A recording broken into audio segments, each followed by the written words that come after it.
আসসালামু আলাইকুম, welcome to my channel. তো আজকে আমরা যে পার্টটা নিয়ে আলোচনা করব এটা হলো আলোর প্রতিসরণের লেন্সের পার্ট। তো আমরা দেখব লেন্স লেন্স কি জিনিস বা লেন্স কত প্রকার এবং এগুলোর কিছু রশ্মি আঁকা কি আছে। তো আমরা বই থেকে লেন্সের সংজ্ঞাটা পড়বো, তারপরে আমরা জানি যে লেন্সের প্রকারভেদ আছে দুই ধরনের লেন্স, একটা উত্তল লেন্স, একটা অবতল লেন্স। তো আমরা আগে লেন্সের পরিচিতিগুলো হয়ে যে কিভাবে কোনটাকে চিনবো যে কোনটা কি লেন্স। তো যে লেন্স দুইটা লেন্স আমরা আঁকবো।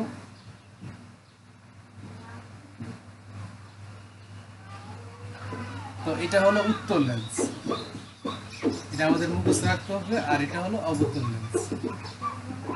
উত্তল লেন্সের প্রান্তভাগ সরু বাট মধ্যভাগ মোটা, আর অবতল লেন্সের মধ্যভাগ সরু বাট প্রান্তভাগ মোটা। এইভাবে মনে রাখতে হবে।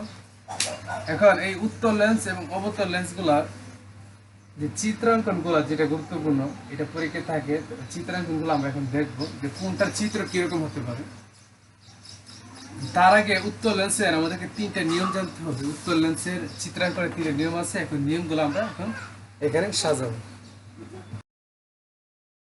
আচ্ছা, আমরা এখন এই নিয়মগুলো লিখলাম। এখন দেখা গেল যে নিয়ম এক হলো যে যে প্রধান অক্ষের সমান্তরালে যদি কোনো আলো উত্তল লেন্স দিয়ে যায়, তাহলে সেই আলো প্রতিসরণের পর প্রধান ফোকাস দিয়ে যাবে। এটা হলো আমাদের নিয়ম 1।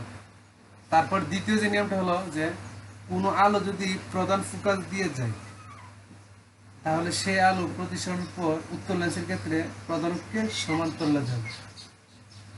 আর এখানে প্রত্যেকটা লেন্সের মধ্যে একটা আলোক কেন্দ্র আছে। আলোক কেন্দ্র হলো এই রেখাটা প্রধান অক্ষকে যে বিন্দু ছেদ করে, যেরকম এখানে প্রধান অক্ষে রেখে হলো এদিকে, আর লেন্সের মধ্যভাগে রেখে গেল এদিকে।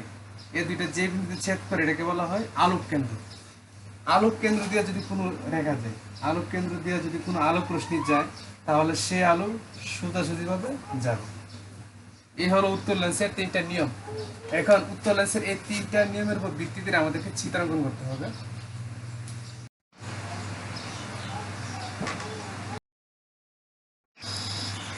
এখানে আমরা দেখবো যে চিত্রাঙ্কনে বলে যে লক্ষ্যবস্তু যদি 2f এর বাইরে থাকে, আচ্ছা এখানে সে f1, এখানে সে 2f1, তাহলে লক্ষ্যবস্তু রেখে 2f এর বাইরে রাখলাম, অর্থাৎ এই পজিশনে লক্ষ্যবস্তু রেখে রাখলাম।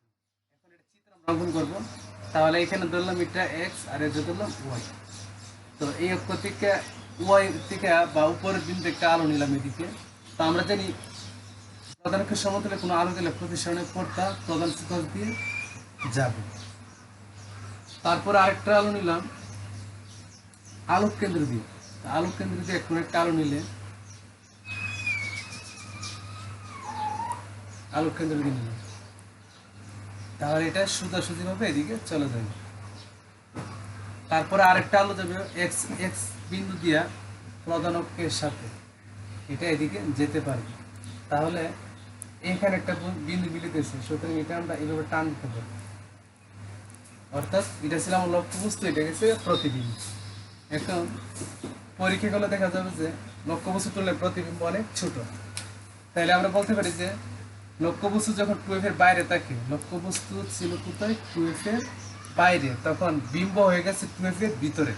এটা আমাদের মনে রাখতে হবে, মোটামুটি মুখস্থ রাখতে হবে যে লক্ষ্যবস্তু 2f এর বাইরে থাকলে বিম্ব হবে 2f এর ভিতরে। আবার এখানে ওয়াই থেকে আলো এখানে ওয়াই প্রাইমে গেছে, এটা ধরতে হবে ওয়াই থেকে আলো, ওয়াই বিন্দু থেকে আলো আসছে ওয়াই প্রাইমে। তাহলে এক্স বিন্দু থেকে আলো প্রধান অক্ষ বরাবর গেছে এক্স প্রাইমে। তাহলে আগে ছিল এক্স ওয়াই আর এখানে গেছে ওয়াই প্রাইম এক্স প্রাইম। তার মানে কি বিম্ব উল্টে গেছে।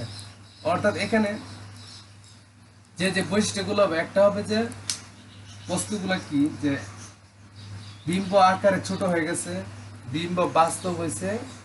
তারপরে এখানে 2f এর চেয়ে কম দূরত্বে বিম্ব গঠন করছে, 2f এর ভিতরে বিম্ব গঠন করছে। এই হলো লক্ষ্যবস্তু 2f এর বাইরে থাকলে তার বিম্বের চিত্রাঙ্কন কিরকম হবে। এখন আমরা দেখবো লক্ষ্যবস্তু 2f দূরত্ব থাকলে, মানে এখানে 2f আছে, তার 2f এর মধ্যে একটা লক্ষ্যবস্তু রাখলাম, তাহলে আমরা দেখবো যে বিম্বটা কোথায় পাই। তো একটা রেখা নিব প্রধান অক্ষের সমান্তরালে, তারপরে এটা প্রধান ফোকাস দিয়ে যাবে, এইভাবে প্রধান ফোকাস দিয়ে যাবে। আরেকটা রেখা নিব আলোক কেন্দ্র দিয়ে। তাহলে এটা পরীক্ষা করে দেখা গেল যে মিলাইলে এটা যে বিন্দু থেকে মিলবো এটা ঠিক 2f এর মধ্যে গিয়ে মিলবে। অর্থাৎ 2f এ কোনো বস্তু রাখলে বিম্ব পাওয়া যাবে ঠিক পরবর্তী 2f 2-তে। 2f 1-এ কোনো বা 2f এর দূরত্বে কোনো লক্ষ্যবস্তু রাখলে তার বিম্ব গঠন করব 2f দূরত্বে। তাহলে এটা যদি এখানে x হয়, এটা y হয়, তাহলে এদিকে হবে x প্রাইম, এদিকে হবে y প্রাইম। অর্থাৎ এই ক্ষেত্রে কি হয়, এই ক্ষেত্রে লক্ষ্যবস্তু আর বিম্ব সমান সমান এবং বিম্ব হবে বাস্তব, যেহেতু সবগুলো রেখা আছে। বাস্তব মানে কি, রেখা প্রকৃতপক্ষে মিলিত হইতেছে। তাহলে এটা আমাদের মনে রাখতে হবে, লক্ষ্যবস্তু 2f এ রাখলে তার বিম্ব গঠন করব 2f দূরত্বে। তো আমরা প্রথম নিচ্ছি 2f এর বাইরে, এখন নিচ্ছি 2f এর ভিতরে। তারপরে চিত্রটা আমরা নিব 2f এর 2f এর উপর আছে, তারপরে চিত্রটা নিব 2f এর ভিতরে, মানে 2f এবং f এর মধ্যে রাখবো।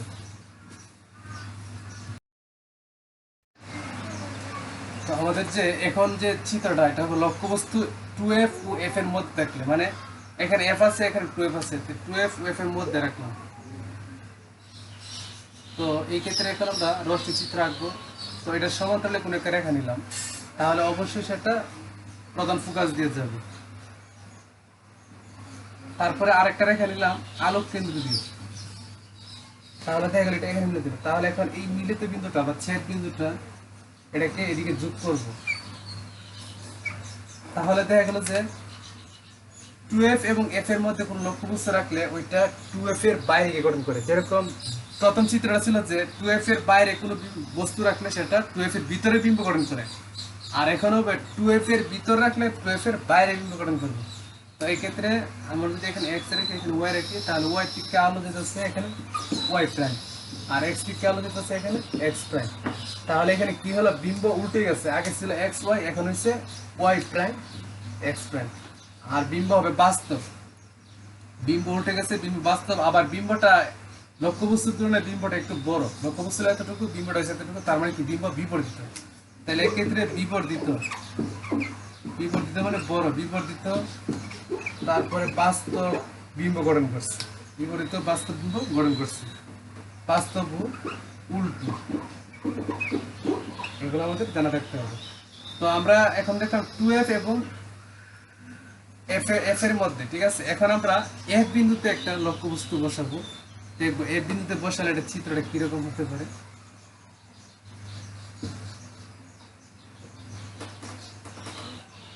আমাদের এখন চিত্র হবে f এ রাখি, এখানে f আছে, এখন হয়ে যাব লক্ষ্যবস্তু f এর মধ্যে থাকে, f এর মধ্যে রাখলাম এখানে লক্ষ্যবস্তু f এর মধ্যে রাখলে এখানে একটা আলো প্রধান অক্ষের সমান্তরাল নিলাম, ওইটা কি করবো, দ্বিতীয় f2 দিয়ে আলোটা যাবে, তারপরে আরেকটা আলো যাবে এদিকে। তো পরীক্ষা করে দেখা গেছে যে এই দুইটা রেখা আসলে সমান্তরাল, এই দুইটা রেখা আসলে সহজে মিলিত হবে না, মানে তারা যদি মিলিত হয়ও তাহলে সেটা অসীম বিন্দু থেকে মিলিত হবে। অর্থাৎ এই ক্ষেত্রে বলা হয় যে f লক্ষ্যবস্তু যদি f এর মধ্যে রাখা হয়, তাহলে সেই ক্ষেত্রে বাস্তব এবং অবাস্তব বিম্ব হতে পারে বা নাও পাওয়া যেতে পারে। অর্থাৎ এই ক্ষেত্রে বিম্বের অবস্থান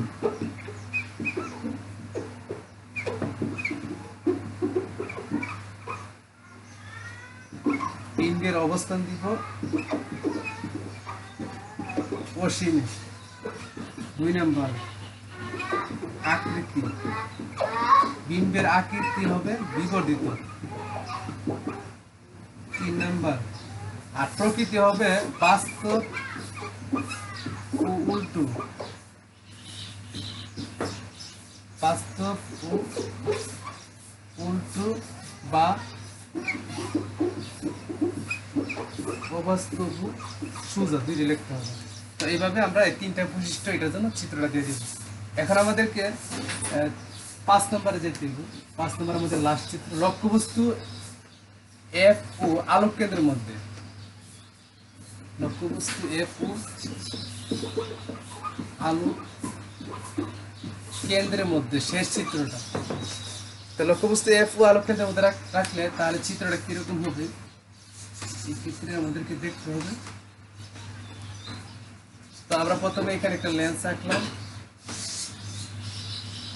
এখানে আমাদের আলোক কেন্দ্র আছে, আর এখানে রাখলাম প্রধান ফোকাস f1, এখানে রাখলাম f21, এখানে রাখলাম f2, এখানে রাখলাম f2f2।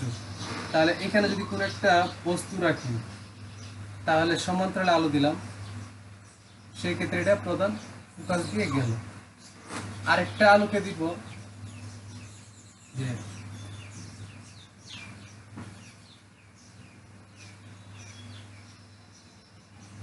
এইভাবে দিলাম।